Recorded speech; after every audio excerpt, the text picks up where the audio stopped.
তো বন্ধুরা, প্রথমেই আমি আপনাদেরকে একটি বিষয় জানিয়ে দিই। আমি যে জায়গায় বসে আজকে ভিডিওটি বানাচ্ছি, সাইডে কিন্তু রাস্তা রয়েছে, ভীষণ কিন্তু বাইকের আওয়াজ আসবে, তাই সরি। আর এই ভিডিওটি কেউ কিন্তু মিস করবেন না। তার কারণ হচ্ছে এই ভিডিওটি আমি এমন কিছু তথ্য দিতে চলেছি যা শুনে আপনাদের গায়ের লোম কিন্তু শিউরে উঠবে। আজকে এমন একটি ঘটনা বলবো যা শুনে আপনারা পর্যন্ত হতবাক হয়ে যাবেন যে এটাও কি সম্ভব। হ্যাঁ, এটাও সম্ভব। অসম্ভবকেই কিন্তু সম্ভব করে দেখিয়ে দিয়েছে আমার এক বন্ধু। তো সেই বন্ধুর ঘটনা আজকে বলতে চলেছি, যার বয়স কিন্তু আজকের দিনে 30 বছর। আর সে 30 বছরে অন্তত 30 লক্ষ টাকার মালিক হয়ে গেছে।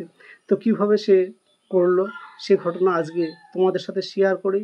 তো ভিডিওটি কেউ স্কিপ করবে না এবং ছেড়ে যাবে না, তাহলে কিন্তু এই বিষয়টি থেকে আপনারা কিন্তু অনেক কিছু মিস করবেন, যা কিন্তু নিজের জীবন গড়তে সাহায্য করবে। তাই বলছি, এই ভিডিওটি শেয়ার করে সকলকে ছড়িয়ে দেবেন এবং আপনিও শুনুন। তো দেখুন, আমার এক বন্ধু ছিল। সে বন্ধুটা কাজ করতে খুবই ভালোবাসতো, কোনো কাজকে কিন্তু ছোট চোখে দেখতো না। একটি সময় সে কী করতো জানেন?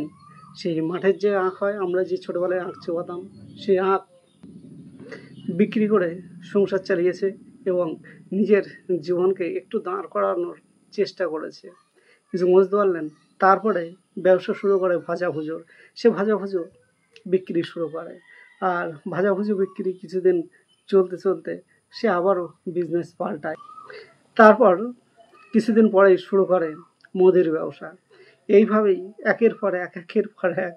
তারপর কয়েকদিন জুতো নিয়ে এসে আর কি সেই পাইকারি জুতো নেবেন জুতো, এইভাবেই কিন্তু বলে বলে বিক্রি করতো, যাদেরকে বলে হকার। তো এই হকারও করেছে। তো আমরা বললাম যে আর কত কিনা করবি, আর কত কিনা করবি। লোকেও কিন্তু প্রচণ্ড হাসতো তাকে দেখে।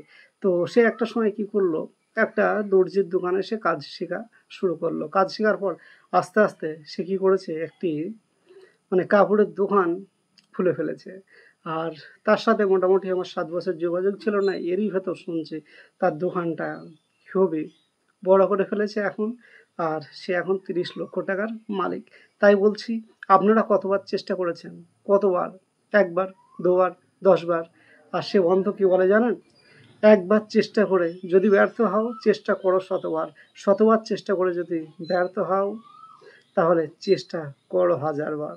তাহলে দেখবে যে সফল হয়ে গেছো। দেখুন, আজকে যে সমস্ত জায়গা থেকে আমার বন্ধুটা আগে কিন্তু ব্যর্থ হয়েছে, এবার ব্যর্থ হলে সে একটা জিনিস পেয়েছে।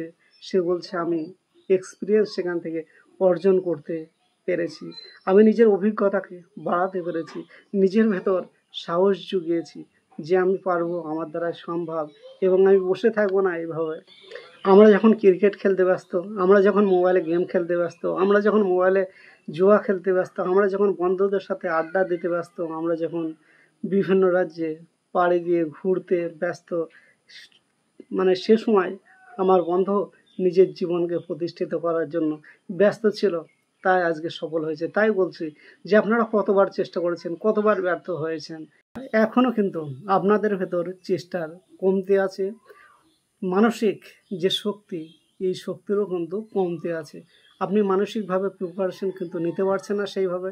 আপনি কোনো কাজ শুরু করবেন, আপনার লজ্জা লাগছে, আপনি ব্যর্থ হবেন, এইভাবে করছেন। আপনি ব্যর্থ হবেন, তা নতুন কিছু কিন্তু শিখবেন। আপনি যখন কোনো দোকান করবেন, আপনি তখন কিন্তু ধাক্কা খাবেন। কেন বলছি? তার কারণ হচ্ছে আপনি মার্কেট জানেন না, আপনি প্রোডাক্ট জানেন না। আপনি এক জায়গায় থেকে যে প্রোডাক্ট নেবেন, আরেকটা মার্কেটে গিয়ে তার থেকে আরও কম রেটে পাবেন, আর তখন ভাববেন, ইস, আমি ভুল করেছি। এভাবেই কিন্তু আপনি শিখবেন। হ্যাঁ, সেই জন্যই বলছি যে শুরুটা করেন। আর আমি খুব তাড়াতাড়ি আমার সেই বন্ধুকে নিয়ে একদিন ভিডিও বানাবো, আপনাদেরকে সেই সব কিছু বলবে। বন্ধুরা, আজকের মতো ভিডিওটি এই পর্যন্তই ছিল। আর রাস্তা দিয়ে খুব বেশি গাড়ি যাচ্ছে। তো আজকের মতো এখানেই শেষ করছি। আপনারা ভালো থাকবেন, সুস্থ থাকবেন, এবং যতক্ষণ পর্যন্ত এই শরীরে প্রাণ আছে ততক্ষণ পর্যন্ত আমাদের চেষ্টা করে যেতে হবে। মানুষ হয়ে জন্মিয়েছি হারার জন্য নয়, জয় হওয়ার জন্য। তাই চেষ্টা করে যাই, ইনশাল্লাহ সফলতার মালিক তিনি নিশ্চয়ই আমাদের সফল করবে। ধন্যবাদ। আজকের মতো এই পর্যন্তই। আর ভিডিওটি শেয়ার করে বেশি বেশি সকলকে দেখার সুযোগ করে দিন। ধন্যবাদ।